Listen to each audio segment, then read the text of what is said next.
HR people are realizing as much as everybody else that anybody else that has to create some type of content, right? That a mix of content types is essential if you're going to create a memorable experience for your users, or in this case, your employees or prospective employees. They still respond to leadership, but they want to see the presence of all the people that make up the org. I mean, we've all worked in organizations. We understand that, like, yeah, you can have a CEO who's great and his face is out there all the time, but who am I working with every day? Like, that's really what's the talent that's present, the type of people that are present, that's really what's gonna drive my engagement in my job, my satisfaction with my job, and overall, like, how I learn and grow.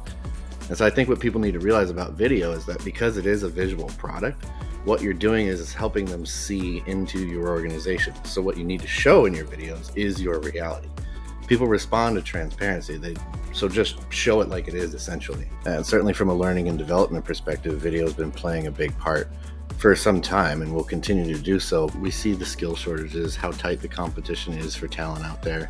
Being able to democratize the sharing of expertise in one way to enhance collaboration and learning across any type of work model, whether you're remote, hybrid, part of a massive organization with offices all over the world or the country, I think that will prove valuable. When you look at some of the tools that are available to people now to do this, is the ability to create like bite-sized learning, right? And so we all know attention spans are short. People want instant gratification. They're exhausted and they don't have the energy for 30-minute training videos, right? About your cybersecurity compliance.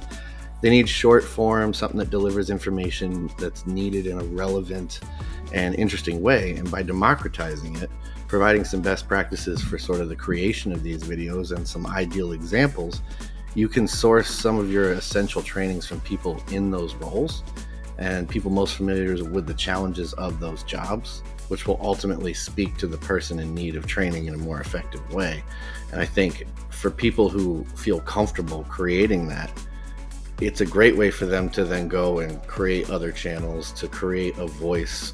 If it comes naturally to them, create a voice that they can take out into a space that's not inside the company and help drive their career forward.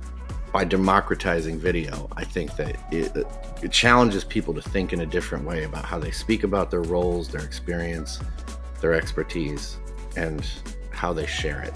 Like I said before, when you have somebody in a role and they're speaking to the pain points of that role and training on something that like a new recruit is going to experience, that has a lot more credibility than like some canned training video from an HR service provider, and it'll be more engaging ultimately and more contextualized than sort of like broader training materials or things they might find online, right? It's going to be specific to your tools, your experience, and that I think will help people settle in. When we talk about onboarding experiences, for example, you can use a tool like what we're talking about and create all kinds of assets where essentially the person is being trained specifically for work within this company, not just within this role, but within this culture and within this team structure or org structure.